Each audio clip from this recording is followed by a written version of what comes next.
dizains vairāk man vismaz iznāk no servisa, un tad māksla vairāk no tā autora. Tā kā, tas tā baigi nopietni.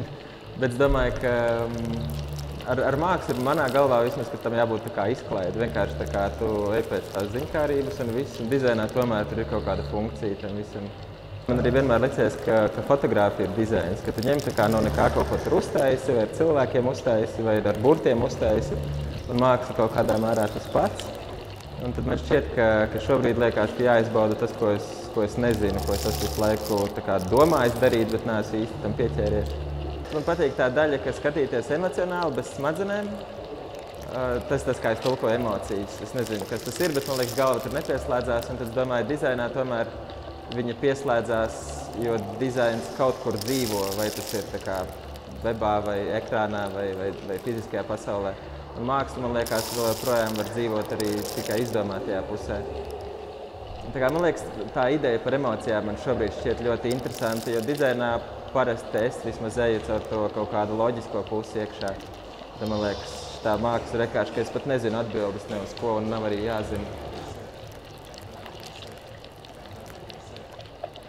Man šeit interesē ir tas, ka nekas īsti tā nekur nesākās un nekur neved un nebeidzās arī.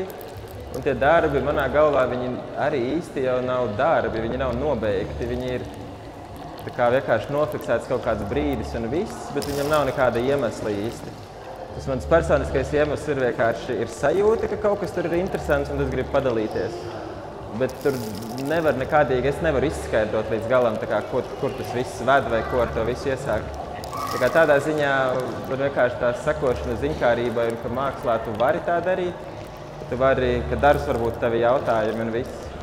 Īslandē visjocīgākā lieta vai man visgrūtāk šobrīd saprotamā ir visā diskursa bāzētā vide, kurā nav nekas labs, nav nekas slikts. Tur vienkārši viss ir. Un tādā ziņā te ir tīra Islande, jo mana Latvijas puse grib skaidrot, kāpēc kaut kas ir labi vai kā tad būs pareizāk, kā cilvēks sapratīs. Un tad jaunā Islandes puse vienkārši tā kā šādi ir gatavs, ejam tālāk. Jā, nav jāizskaidrot.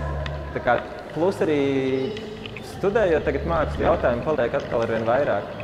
Un tad man liekas, šitajos darbos tā es arī to redzu, ka vienkārši uz visām pusēm viss iet un atbilžu īsti nav. Tādā ziņā tur ļoti daudz Islandes.